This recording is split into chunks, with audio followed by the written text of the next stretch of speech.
Paz.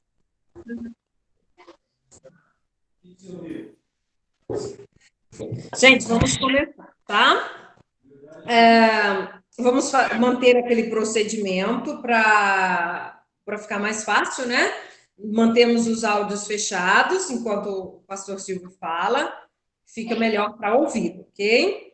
Quero agradecer todas vocês de estarem aqui conosco, agradecer imensamente o pastor Silvio que se dispôs a gastar um tempo conosco nesta noite para nos falar de um assunto que tem sido tão atual, né, para esse momento em que estamos vivendo.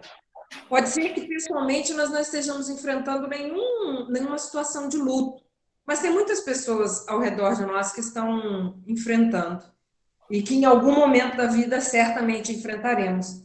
Então, isso pode nos ser muito útil. Quero fazer uma oração para começarmos. Em seguida, eu já passo para o pastor Silvio, para que ele possa aproveitar totalmente o tempo. Hein? Senhor Deus, é sempre um prazer podermos estarmos juntas. Poder estarmos juntas, Senhor Deus. É sempre muito bom nos ver, ainda que apenas por uma tela, pois sabemos que ainda estamos firmes, caminhando, querendo aprender para sermos cristãos melhores, para, enquanto pessoas, sermos melhor e no teu serviço também, meu Pai. Muito obrigado por essa oportunidade desta noite, muito obrigado pela vida do pastor Silvio, que dispôs a tratar desse assunto conosco. Dá-nos um bom momento, ser conosco. E se alguém está enfrentando um momento como este, Senhor Deus, e até mesmo as pessoas ao redor de nós, enche-nos o coração com a tua paz, porque em situações como essas de luto, é a tua paz que nos mantém em pé, que nos mantém firmes, que nos faz seguir. Muito obrigada, Senhor Deus, em nome de Jesus. Amém.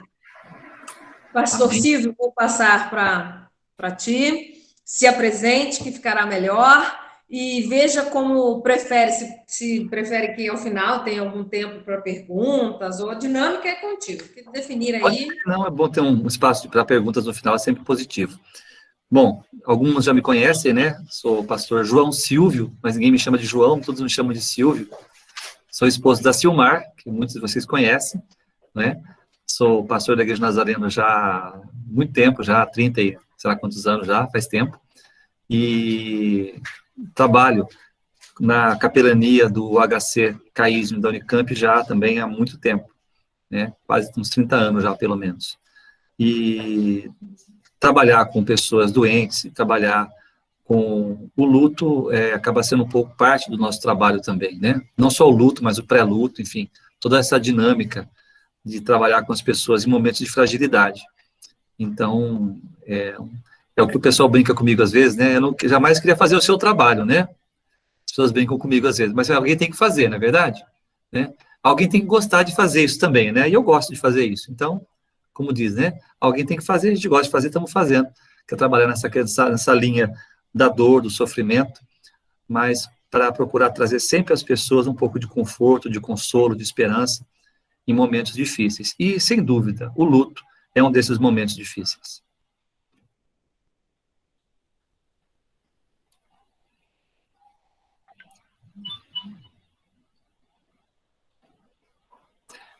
Marcelena, eu vou tentar passar para vocês agora um pouco da apresentação, tá ok? Pode? Ok, beleza. Se eu consigo mandar para vocês. Se não conseguir, você me ajuda, tá bom? Tá bom, tô aqui. Vou tentar aqui, peraí. Tela inteira. Cadê?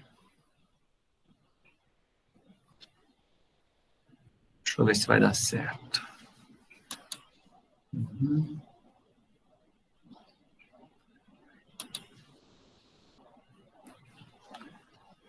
Como é que eu faço aqui? Bom.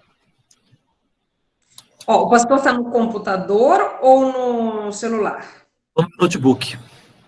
Notebook. Então, tem uma barrinha embaixo que vem escrito a apresentar tela. Isso, já Apresentar coloquei. agora. Apresentar Colocou? agora, isso. O seu PowerPoint já está aberto. Já. Então, escolhe ali, ó, uma janela. Espera um pouquinho só, peraí. Com luto. Tá, já abri uma janela aqui, que é a janela do PowerPoint. Só que, Aí, peraí. Pronto. clica, né? Clicou em uma janela e vai aparecer a janela do PowerPoint que está aberta. Clica nesse PowerPoint. Espera um pouquinho só. Compartilhar a tela toda. Tá ok, aqui. Mas por que ele não foi? Peraí. Vamos de novo. Apresentar agora. É isso, né? Isso. Uma guia do Chrome, é isso? Uma janela. Uma janela, isso. Acho que foi isso que eu dei errado. Tá aqui já. Só clicar em cima e compartilhar. E compartilhar. Foi? Aí. Ah, tá indo, ó. Isso, agora estamos vendo perfeitinho a sua tela. E o pastor Ok, então.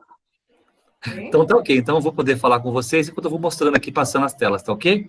Tá ok, nós estamos vendo o senhor do lado e a tela na frente. Tá ok. Bom, falando um pouco sobre o luto, como lidar com o luto, que é o tema da nossa conversa hoje, né? Primeiramente, vamos pensar o que é o luto, né? Eu gosto de dar sempre uma definição, assim, básica do que significa luto, né? Só um instantinho aqui que ele não está virando. Pronto. Agora sim. O que é o luto, né? A gente vê muitas vezes nas redes sociais essa fitinha preta, né? Escrito luto. As pessoas usam isso bastante para sinalizar que alguém faleceu, perdeu alguém, né? Então, é uma coisa que a gente está acostumado a ver em redes sociais. E o luto significa, do latim, né? Lucto, sentimento profundo de tristeza e pesar pela morte de alguém. Basicamente, a etimologia da palavra luto é essa. Um sentimento profundo de tristeza e pesar pela morte de alguém. O resumo do luto é isso, tá? Uma profunda tristeza. É uma tristeza grande, uma tristeza que a gente às vezes não consegue mensurar pela falta, pela morte de alguém. Quanto mais íntima, quanto mais próxima a pessoa, claro, a dor fica maior, né? Quando você ouve uma notícia na TV que caiu alguma coisa, explodiu alguma coisa lá longe, morreram 1, 2, 3, 10, 100 pessoas, a gente fica, puxa, que pena, lamentamos, tal, né? Mas daqui 10 segundos você não lembra mais daquilo, está fazendo outra coisa, ou seja, aquilo não te afeta porque você não tinha uma relação de conhecimento com aquelas pessoas, né? Agora, quando é alguém que você conhece, que você sabe quem é, a proporção da dor, ela é igual à intimidade que você tinha com a pessoa. Quanto mais próxima a pessoa, quanto mais íntima, maior a dor que você sente quando essa pessoa vem a partir, quando há ausência dessa pessoa. Embora a morte seja a única certeza da humanidade, lidar com ela provoca uma dor imensa. Gera um sentimento de revolta, traz um vazio interno, profundo. Porém, o importante é aprender a conviver com a ausência e a saudade, de modo a seguir em frente. Ao passar por essa situação, é importante viver cada fase do luto e encarar todos os sentimentos que fazem parte desse processo.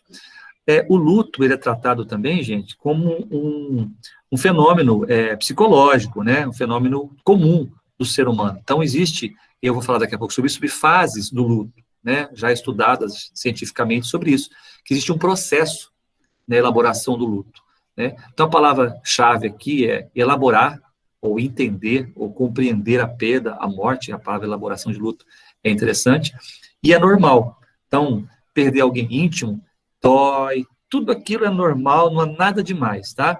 Hoje eu conversava com uma senhora lá no hospital, cujo esposo está internado, e o caso dele é um caso terminal, um caso que não tem solução terapêutica. Então, é um tempo para que ele parta. Não sabemos se vai ser amanhã, depois da manhã, daqui a uma semana, daqui a um mês. Mas o caso é bem grave. E ele ainda está consciente, o esposo dela. E ela é crente, ela é cristã também. E eu falei para ela assim, sabe que a gente tem um problema às vezes, nós cristãos, principalmente nós evangélicos. Ela falou assim, qual, pastor? Eu falei assim, que às vezes nós achamos que a gente tem que ser tão forte, você é crente, você tem fé, você é isso, você é aquilo, e a gente acha que nós não somos humanos, né? Achamos que somos super, né? Que é fraqueza sofrer, é fraqueza chorar, é fraqueza você não entender, é fraqueza você ficar revoltado. Gente, não é. É natureza humana, né? Ser humano é natural. E ser humano é isso. Ser humano é sofrer, é chorar, é não entender, é questionar, é brigar, né? É ficar... É tudo isso que eu falei aqui, muito mais, é parte da nossa humanidade. A gente não deve fugir disso. E nem colocar isso como um problema, que, eu não posso ter. Não, é normal. Né? Conversei bastante com ela sobre isso, e ela se sentiu muito bem depois, porque ela tinha um monte de questionamento sobre isso. Né? E ela falou, puxa, então, que bom que é normal, que bom que eu posso ter isso, que eu posso, sabe, entender que eu não sou uma pessoa que sem fé, nada disso, não. Isso não é falta de fé, isso. É a natureza humana. Todo mundo tem isso, né? Os pastores têm também. Todo mundo tem, né? Porque nós somos gente, né? Deus é só Deus, né? Nós somos humanos, e humanos têm suas limitações, têm suas fraquezas, têm suas falhas, e nós somos também suscetíveis a todas essas coisas do mesmo jeito que todo mundo, tá? Resistir por etapas pode fazer com que o sofrimento seja prolongado e gerar traumas emocionais. Por esse motivo, é importante vivenciar o luto, entregar-se à dor, chorar, colocando a tristeza para fora. Então, vamos falar de 5 fases de luto, para que a gente tenha em mente que cada indivíduo possui seu próprio tempo para atravessar cada uma delas, tá? Cada um tem o seu jeito de entender, de assimilar e metabolizar a questão da dor do luto, mas existem as fases e elas têm que ser vividas. Não necessariamente na ordem que eu coloquei aqui, a ordem mais ou menos segue uma lógica, mas de uma pessoa para outra pode mudar essa lógica das fases do luto, tá? Que tem que ser experimentadas. Por exemplo, uma coisa muito comum hoje em dia, nós vemos às vezes que alguém da família vem a falecer, e as pessoas assim, não vamos levar as crianças ao funeral, né? Não por conta do Covid, né? Tirando a questão do Covid fora, né? A pessoa fica falando assim, não vamos levar porque as crianças não podem ver. Não, o certo é que elas vejam.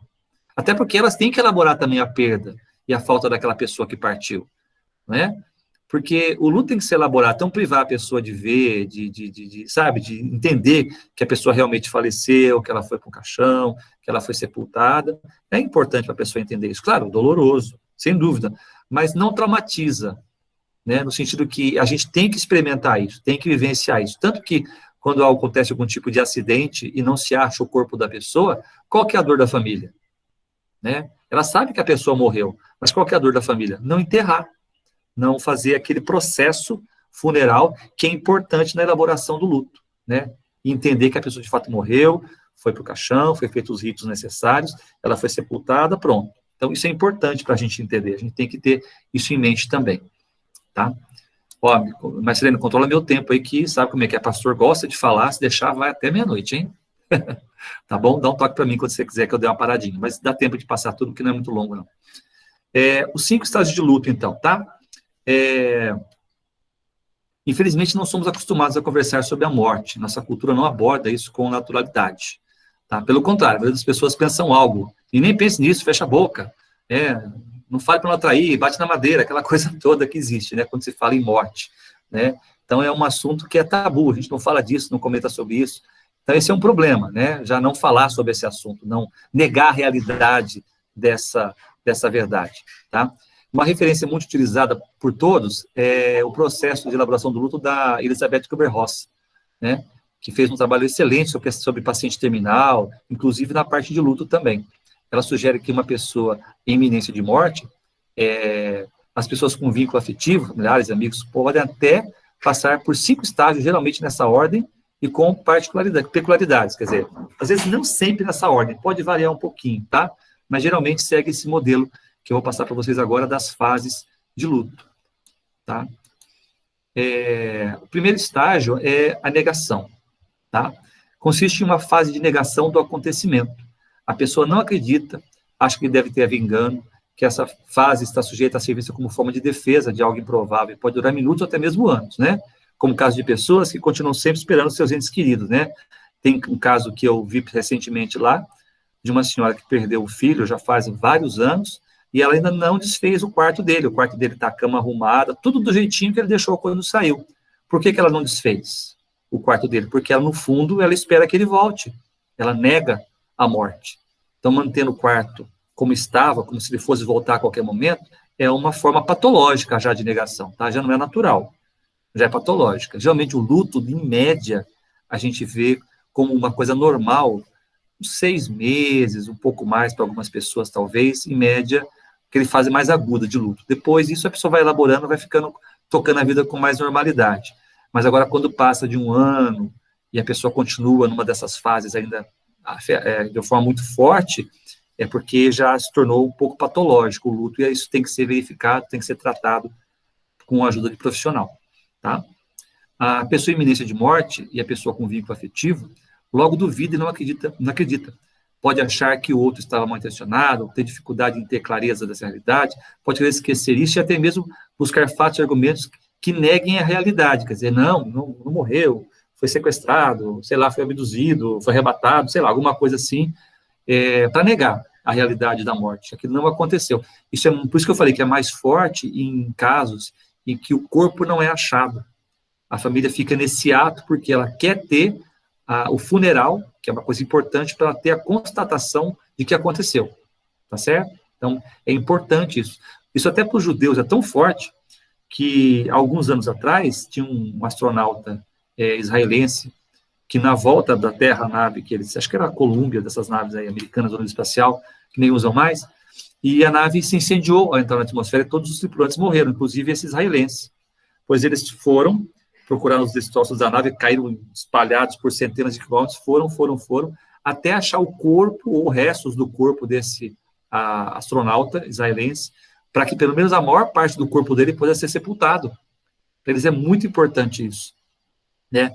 A pessoa morreu, mas está aqui o corpo, pelo menos o que pôde achar dele, e está sendo sepultado. Isso é muito importante para eles, né? Para não haver justamente essa questão da negação, tá? O segundo estágio, raiva. Sentimento de raiva, dor, medo, culpa é muito forte, até destaquei de azul, que podem variar muito em intensidade e frequência. Essa fase é a mais delicada. A pessoa está incongruente, pode ter atitudes desagradáveis, piorando o clima diante de um tratamento ou de um velório, né? A pessoa iminente de morte, com vínculo afetivo, sente raiva de quem o informou, do fato que causou, de alguém que poderia ter evitado, e se sujeita até a questionar Deus como sendo injusto, podendo ter reações imprevisíveis. Então, esse momento é o mais difícil, né? Porque a pessoa fica agressiva, fica com raiva, fala que Deus é culpado, que alguém é culpado daquilo, ou ela própria é culpada também pode ser, enfim, raiva, tem que expressar aquela frustração, aquela inconformidade com essa realidade. Então, aquilo não cai, aquilo não consegue entender. Então, ela explode, né, num estágio de raiva para que alguém tem que ser culpado disso, pode ser qualquer um. Muito comum colocarem a culpa nas costas de Deus, né? Deus é culpado porque Deus fez, Deus não fez, tal, e vai por aí afora. Isso é uma coisa bastante comum. Segundo estágio, então, é o estágio da raiva. Vamos lá. Terceiro estágio. Negação ou barganha. A revolta interior não trouxe alívio, então veio os pensamentos sobre fazer algo para reverter o acontecido, no caso de um paciente doente ainda, tá? Depois que morreu não tem jeito, né? Pessoa em iminência de morte e pessoas com vínculo afetivo pensam em fazer promessas, pactos com Deus para receber uma graça ou um milagre, né? Então é muito comum nesse período aí a pessoa fazer promessas, né? As famosas promessas, votos, né? Crente não faz promessa, faz voto, né?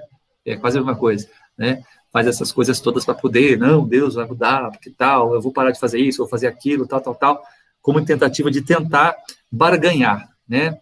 Tentar fazer uma permuta, né? Eu faço isso para receber aquilo e, de alguma forma, encontrar, receber a graça ou a restauração necessária, tá? Outro ponto, que é um dos mais difíceis, né? É que, com o insucesso das fases anteriores, essa fase gera um grande sofrimento, tá? Que seria uma fase depressiva. E a maior colaboração de quem está ao lado é ser um ouvinte paciente. Ou ficar somente do lado, sem falar nada, né?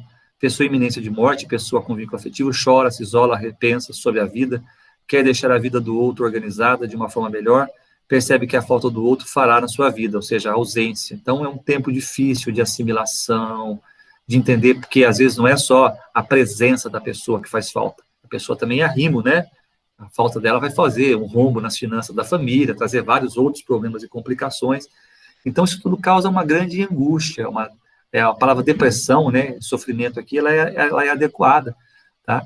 Então, é uma fase complicada, a pessoa fica isolada, ela não quer saber de conversar com ninguém, ela chora bastante, sabe, não quer comer direito, não quer fazer as coisas que fazia com normalidade, tudo perde o gosto, tudo perde o prazer, tudo perde alegria, né? Ela fica num estado de um buraco negro, né? Onde ela não consegue sair daquele lugar. Então, nesse caso, a melhor coisa a fazer, como diz aqui, é ouvir pacientemente, estar só do lado às vezes, para saber que ela não está sozinha, que ela está acompanhada, tal, porque é como está dizendo, uma fase. Como toda fase, ela passa, tá ok? E tem uma fase mais aguda, uma fase mais leve.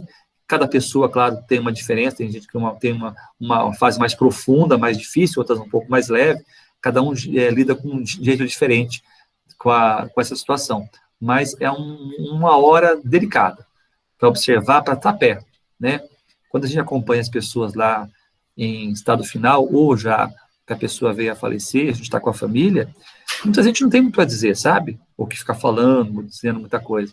Mas tá perto, tá junto, abraçar, né? E, enfim, sabe? Tá ali, perto com eles, sabe? Ouvindo. É a coisa mais importante a fazer, né? Fazer discurso não é hora também, tal. Há pouco a falar às vezes, é mais estar perto. A pessoa saber que ela não está sozinha, que tem mais gente compartilhando e solidarizando com a dor dela, né? Porque, gente, sofrer é ruim. Mas a pior dor que existe é sofrer sozinho, né? O sofrimento do solitário, ele é insuportável, né? Por isso que quando nós temos um problema, alguma coisa, o que a gente procura fazer para aliviar? Procurar alguém para conversar, para contar. Ao contar, ao compartilhar, nós repartimos o fardo, repartimos a dor, né? Isso nos traz alívio, né? Por isso que quem tem problemas, por exemplo, com drogas, né? Procura lá uma clínica, procura o NA, né? Para poder fazer o quê? Vai encontrar pessoas que vão se solidarizar com a sua dor, com o seu sofrimento, porque ela pode repartir a sua angústia, repartir a sua dor com outras pessoas, porque isso tem um grande poder terapêutico, de alívio, né? Para qualquer pessoa, especialmente no caso do luto. O quinto estágio, ele é o estágio de aceitação, né? Com o sofrimento um pouco mais suavizado, a pessoa faz reflexões e tem percepções mais congruentes com a situação e consegue ter tranquilas expectativas, facilitando a aceitação do ocorrido e possibilidades de reação. A pessoa, no caso de iminência de morte, a pessoa com um vínculo afetivo percebe que nem tudo em sua vida está acabado e perdido. Mesmo com dificuldades e limitações, tem possibilidades de reestruturar sua vida sem a pessoa perdida. Por mais que seja difícil, todos nós precisamos aceitar que um dia vamos morrer. Precisamos estar conscientes de que, ao longo da vida, vamos sentir a dor da perda de pessoas queridas, porque, infelizmente, a grande certeza da vida nossa é essa, né? Todo mundo nasceu, um dia vai morrer, né? A não ser que Jesus volte aí, de repente, nos arrebate.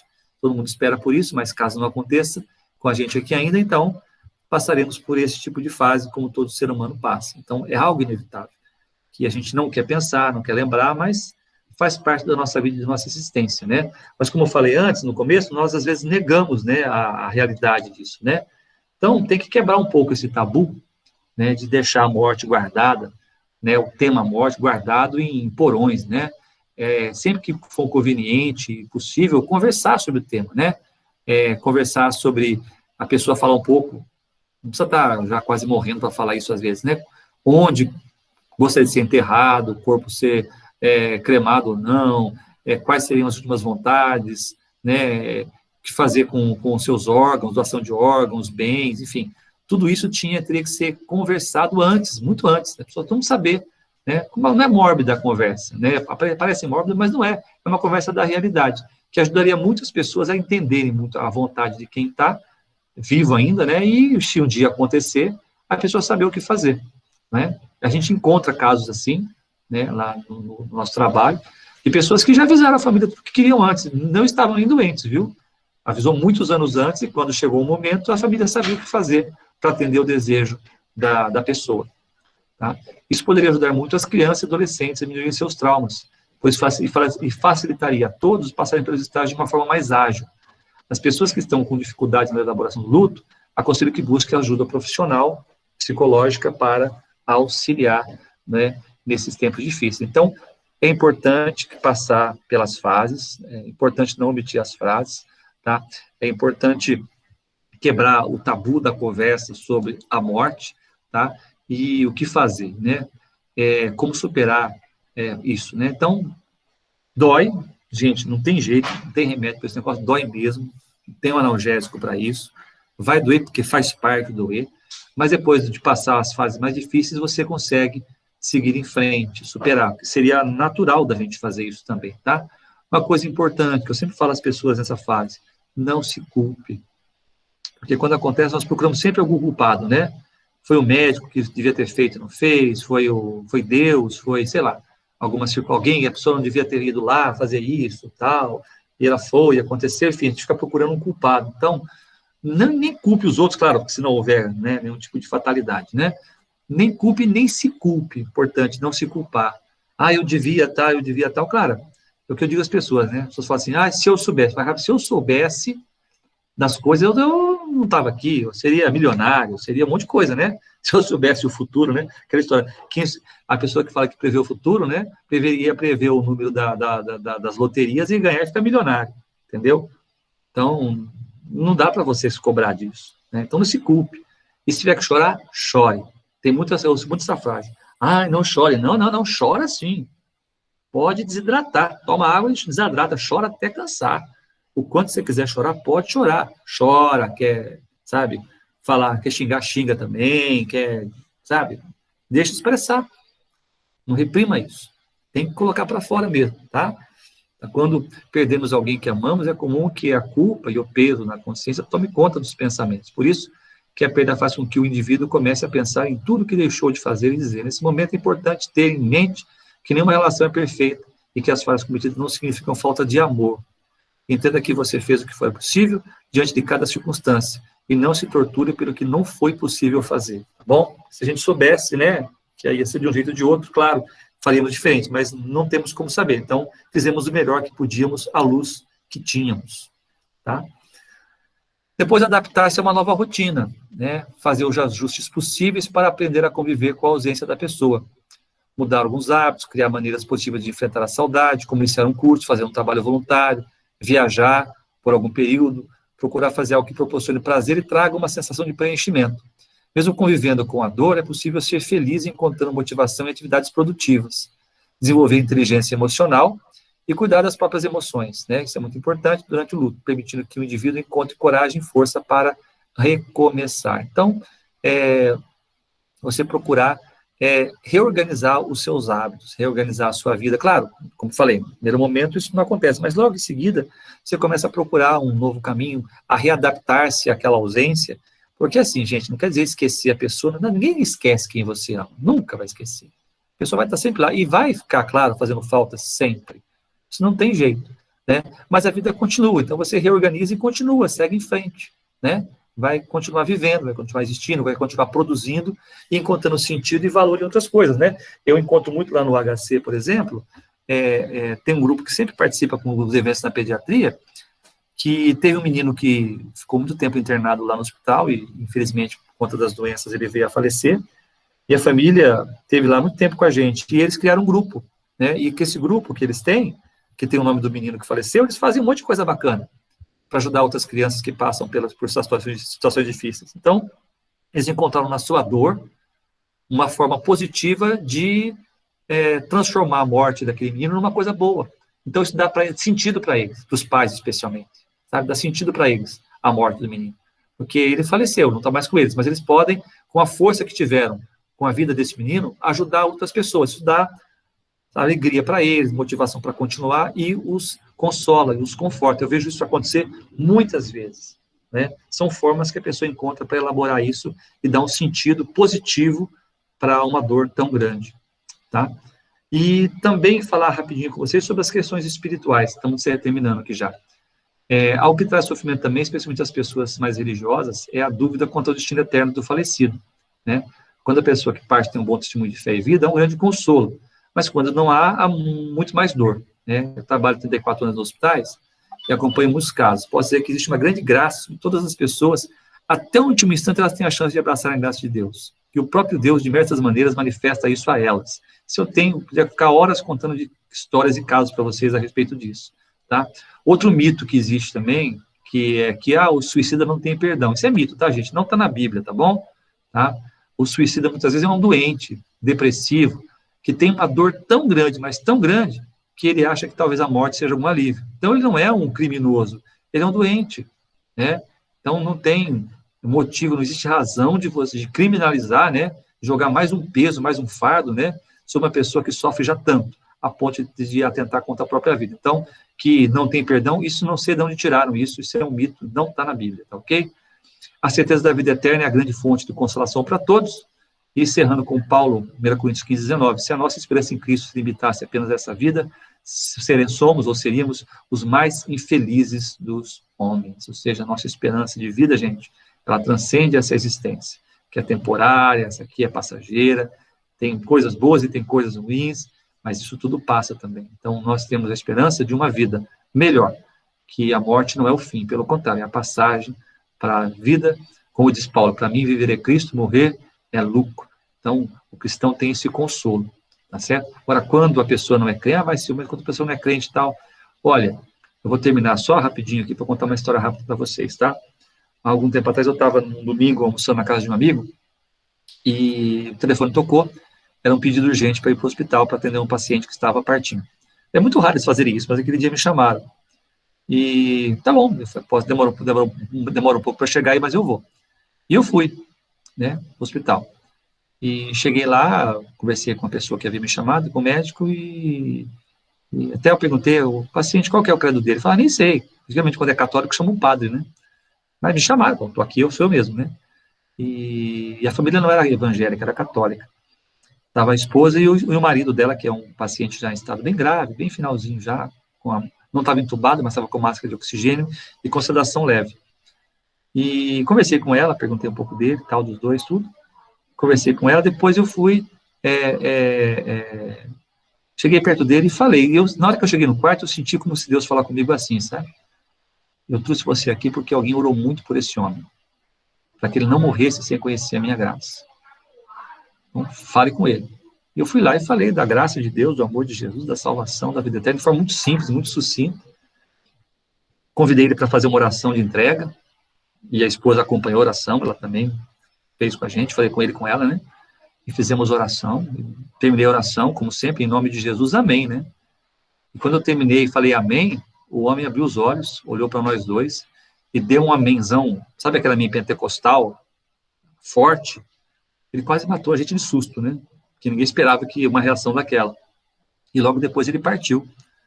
Então, eu nunca esqueci disso, sabe? Que Deus olha muito para as pessoas especialmente para aquelas que a gente sempre ora pela vida, pela salvação dela, sabe? A pessoa que orou por essa pessoa, não sei se ela sabia que aconteceu isso. Talvez tenha sabido depois, talvez nunca tenha sabido. Mas Deus ouviu, né? E proveu um meio de que essa pessoa encontrasse graça. E eu creio muito nisso, porque eu tenho visto muita gente, aos 49 do segundo tempo, encontrando graça e perdão, como aquele homem malfeitor que Jesus encontrou na cruz. Então, eu creio muito nessa graça de Deus, eu creio muito nisso, né? E creio que o Senhor tem misericórdia. Então, eu fico muito tranquilo quando eu atendo as pessoas, porque eu sei que Deus vai à frente, que Deus é mesmo que faz a obra. E já pensou se eu fosse pensar que dependesse de mim?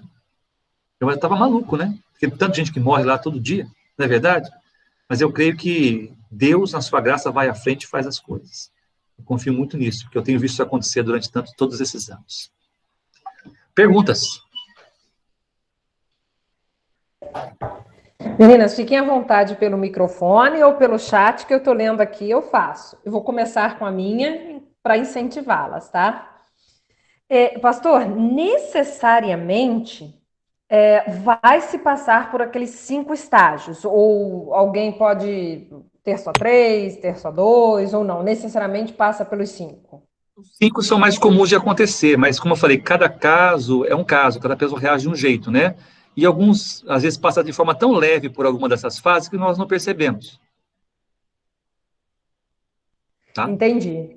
E se alguém ficar estacionado em algum desses estágios, seria aconselhável procurar ajuda médica porque ficou, o pastor falou, patológico no começo, é isso? Se passa muito tempo e a pessoa não consegue sair daquilo, ela ficou travada naquele lugar, seria bom ter ajuda, né? Ajuda psicológica ou médica, depende do caso, né?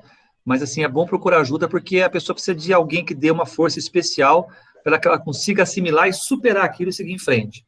Porque, claro, não é fácil, gente, é uma coisa muito grande, muito dolorida mesmo, não dá para minimizar, entendeu? E há pessoas que têm dificuldade mesmo, não é por fraqueza, não tem nada a ver com fraqueza, tem a ver com o jeito que a pessoa assimilou aquilo. Então, tem que ter ajuda, e existe, graças a Deus, ajuda para isso, para que ela possa superar e seguir em frente. Eu tenho mais, mas vou deixar vocês falarem.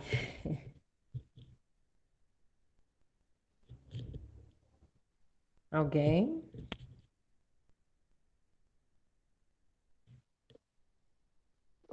Eu estou olhando do lado aqui, porque a outra tela está aqui. Fica, Magda. A gente sabe que todo momento de morte é muito difícil, né? Sim. Mas eu acredito que o suicídio talvez seja muito mais, né? Assim, Sem dúvida. o sofrimento da família. E foi muito bom o senhor tocar nesse assunto, porque nós temos muitos pastores, membros, que acreditam que o suicida não tem salvação, né? Eu penso já há muito tempo como o senhor explanou aí, mas a gente vê muitas pessoas dizerem hoje ainda, nossa, ele se suicidou, ela se suicidou, e agora, né? Crente, cristão se suicidou, ele não tem salvação, né? E foi muito bom o senhor tocar nesse ponto, né? Porque eu acredito que esclareceu muito, né? Muito obrigada. Não dá para minimizar a graça de Deus, né, Magda? A graça de Deus, ela é muito grande, entendeu? Claro, Com certeza. ela não é teórica. Quando você está num lugar como aquele lá, você não tem como ser teórico da religião, entendeu? Você tem que ser prático daquilo que é espiritual, e você vê Deus agir com grande misericórdia sobre as pessoas. As pessoas não têm misericórdia, Deus tem. É verdade. E outra coisa, pastor, é sobre conversar sobre a morte, sobre que vamos um dia embora. Aqui em casa, quando o Márcio começa a falar sobre plano funerário, às vezes eu fico um pouco chocada. Às vezes a gente, entre os filhos, né, ele começa a falar, ó, nós vamos fazer assim, assim. Eu fico um pouco assim, né? Mas a partir de agora eu acho que eu vou mudar a minha maneira de pensar e vamos conversar mais sobre o assunto. É um assunto desagradável, não digo que ele é agradável, tá? Mas é necessário. Sim, eu creio. Necessário. Ai, que bom. Então eu vou ficar mais tranquila. Com certeza. Obrigada, pastor. De nada, querida. Aproveitando a fala da Magda, nesse aspecto também, eu sou muito, não quero falar, deixa para lá, mas eu também fiquei pensando nisso, de conversar um pouco mais sobre isso. E aí, aproveitando, sobre o cristão fazer cremação, o que o pastor diria? Correto, incorreto? Tem alguma opinião sobre isso? Na verdade, assim, a questão não é tanto espiritual, ela é mais ética, né? Porque, assim, a questão não é você cremar, a questão é o que você vai fazer com as cinzas. Entendeu? Tá? Né? O problema, na verdade, ético é esse. Porque, se vai sepultar lá no caixão, vai virar só osso e depois vira pó também. Então, o resultado vai ser o mesmo, né? Se cremar, vira pó mais rápido, termina tudo. Mas e a cinza? Vai fazer o quê? Então, a questão é que tem gente que pega a cinza e, sei lá, guarda no pote, coloca em casa. Tem gente que coloca num negocinho para colocar no pingente, entendeu? Ou joga no rio, joga no mar, joga sei lá onde. Então, tem umas coisas meio estranhas, assim. Então, seria mais a ética. Ética em que sentido? No sentido de encontrar uma coisa que seja reverente e adequada para aquilo, entendeu? Até porque, tradicionalmente, a gente procura sepultar a pessoa num lugar digno, né? Um lugar digno, e que, claro, a pessoa não está mais ali, está só o corpo, a pessoa não está mais ali, ficou o corpo. Mas é um referencial importante para a gente saber que está ali o corpo, o que sobrou dela está ali, sabe? Então, esse negócio de pegar e jogar também no helicóptero, sei lá, umas coisas malucas assim, isso é um pouco estranho. Para mim, foge um pouco da reverência que se deve ter para com esse momento e para com a vida da pessoa, entendeu? Porque hoje, assim, hoje nós perdemos a reverência em muitas coisas, né? Um exemplo, obviamente, agora assim, que não tem tanto a ver com isso, mas expressa um pouco a ideia, é a pessoa que se casou, né, e quem levou a aliança, né, até os noivos foi o cachorrinho. O cachorrinho entrou na igreja com um negocinho e aliança, o cachorrinho levou lá, entendeu? Tal. Nada contra o cachorrinho é bonitinho, é uma benção, né, tal. Mas, gente, cachorrinho é cachorrinho, né? Tem que ter uma pessoa para levar. Você tá entendendo? Então, tem algumas coisas assim que a gente, às vezes, hoje em dia é tudo muito líquido, né? Como diz o Bauman, e a gente não perdeu um pouco a noção. Por isso que eu falo assim, não sou contra, não acho que não é pecado, não é questão de ser pecado. Tem que usar só, tem que ter o bom senso ético para isso. Nossa, perfeito. Entendi bem. Foi simples, mas muito direto. Obrigada, que bom. Meninas, estão acanhadas? Verdade. Tô até estranhando. É porque sou eu homem. Se fosse só mulher, vocês só estavam conversando só. Se fosse a Silmara aqui, tava uma... Nossa, tava todo mundo falando. Beleza. Pastor, o que a gente pode fazer para ajudar quem está passando por essa situação, né? O que a gente pode fazer para auxiliar? Baseado no que a gente conversou um pouco hoje, vocês viram um pouco já das fases, né? Então, quando você encontrar alguém, for visitar alguém, uma pessoa que você ama, a pessoa da igreja, às vezes, que está passando por isso, a primeira coisa é identificar a fase que a pessoa se encontra. Qual o momento que ela está. Para você saber qual a ação, qual a atitude adequada para aquele momento, né? Se a pessoa estiver na fase de negação, é uma atitude. Se for uma fase de depressão, é outra. De aceitação, de raiva. Então, ver qual é o momento da pessoa para você saber como agir, como atuar da melhor maneira, né? Estando junto, dando um abraço, confortando. Se a pessoa tiver uma questão, se você sentir que tem um problema, que você possa pontuar, como eu falei para você, a pessoa está com culpa. Você procura ajudar a pessoa a elaborar aquilo e entender que não tem culpa, que, sabe, para ela aliviar o fardo dela. É porque se eu te soubesse, se eu soubesse, como eu falei para vocês agora há pouco, se eu soubesse, né, tal, né? Então, tirar essas minhocas que ficam na cabeça, às vezes, perturbando, para que a pessoa fique um pouco mais tranquila.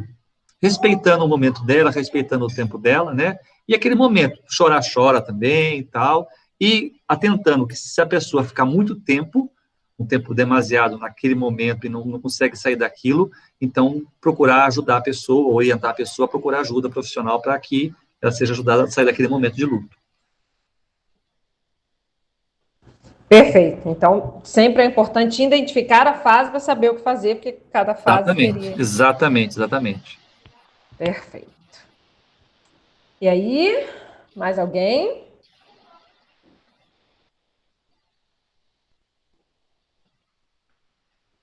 Satisfeitas, então? É isso, meninas. Preciso voltar a falar um tema mais leve para você da próxima vez, tá bom? Isso. A gente fica sempre constrangido com esse tema. É realmente um tema pesado. Mas, na verdade, a gente sentiu que pelo quadro, às vezes, tem muita gente sofrendo. E, às vezes, mesmo que não atinja diretamente, como eu falei no começo, a gente, às vezes, precisa conhecer do assunto para poder ajudar. Eu me lembro de uma determinada circunstância, e quando o pastor fala aqui, eu dou graças a Deus de eu ter feito, por inspiração divina, feito a coisa certa. Essa fase da raiva, eu fui agredida, entendeu? Com palavras, né? Brigou comigo, brigou e xingou e falou, né? Muito forte, que aquilo me deu uma reação assim, eu fiquei sentida naquele momento, mas eu não reagi, eu não falei nada, esperei passar. E depois é como se nada tivesse acontecido, né? Tanto para mim quanto para a pessoa. Mas aí o pastor fala isso, ela estava, nem era ela, né? Ela estava num momento passando por aquilo, né? Então ainda bem que... Você foi o alvo dela naquele momento. Então ainda bem que ela teve eu como alvo e que eu não retruquei, né? Ainda bem, porque a gente pode retrucar, pode ter uma briga, um problema maior às vezes, né? Graças a Deus você teve a sabedoria e a graça divina para agir corretamente aquela hora. Graça divina, graças a Deus. Mas é importante a gente conhecer essas situações para poder reagir melhor. Mas eu agradeço muito, pastor. Acredito, então, que estamos tranquilas aqui, que já estão satisfeitas, porque eu olhei aqui no chat, não tem perguntas. E eu vou depois também subir para o YouTube a gravação, né? Para nós disponibilizarmos, porque teve alguém, um ou outro, que eventualmente não pôde estar. Mas eu agradeço muito. Prazer estar com vocês, rever vocês, a Magda, rever vocês também, tá bom? Precisar de mim alguma coisa, é só entrar em contato. Sempre é um prazer conversar com vocês, tá bom? Isso que eu puder ajudar, estamos aqui. Maravilha, eu também acho sempre um prazer ouvi-lo. É uma voz suave que ensina a gente, isso é muito confortante. pessoa ideal para falar do assunto, porque traz paz também na forma que apresenta. Muito obrigada, um grande Obrigado a abraço vocês. para Silmar. Eu Mande vou sim. fazer uma oração pelo pastor. E se após a minha oração, ainda assim, como nós temos uns minutinhos, se alguém quiser fazer alguma consideração, mesmo que não seja alguma pergunta, mas quiser fazer alguma consideração pelo microfone ou pelo chat, fiquem à vontade, ok? Senão a gente se despede. Senhor Deus, gratos pelo ensino que o Senhor nos deu esta noite, para aprendermos a lidar e a conviver com esta situação. Eu quero te pedir, Senhor Deus, a tua bênção sobre a vida do pastor Silvio, sobre a vida da Silmar e dos filhos, Senhor Deus. Que o lar deles sempre seja harmonioso, sempre cheire o teu perfume, meu Pai. Que haja alegria, prosperidade e tranquilidade, Senhor Deus. Orienta-os em cada decisão que eles precisam tomar para a vida deles, Senhor Deus. Em cada momento, traga a palavra de sabedoria, o conselho necessário. E assim como eles cuidam dos outros, Senhor Deus, cuida da vida deles, meu Pai. Cuida de cada necessidade, de cada sonho, de cada desejo, de cada busca. Esse é o meu pedido sobre a vida dele esta noite, Senhor Deus. E eu sei que as pessoas que estão aqui nesse encontro nosso hoje desejam o mesmo para eles, meu Pai. Esse é o nosso pedido, que a tua bênção os acompanhe diariamente, meu Pai. Muito obrigado pelo privilégio de termos o pastor Silvio e a Silmar como nossos amigos, como os nossos conhecidos, a quem podemos nos socorrer para aprender. Dá-nos um bom resto de noite, em tranquilidade e em paz. Em nome de Jesus, amém.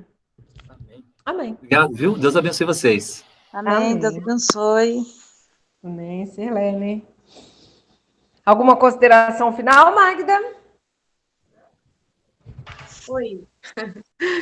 Eu quero agradecer o pastor Silvio por este momento tão marcante na minha vida. Eu acredito que na vida de vocês também, né? E com certeza eu aprendi muitas coisas, viu, pastor? E vai me deixar bem mais tranquila agora. E muito obrigada por você se disponibilizar do seu tempo, né, para estar conosco aqui. E vocês sabem, você e Silmar são nossos amigos queridos, né? Que Deus Ele abençoe. também. Que Deus abençoe muito a vida de vocês, viu? Amém. Um abraço ao Márcio e à família toda. Tá bom, obrigada para vocês também. Meninas, então, estou encerrando a gravação. Rogéria, alguma observação?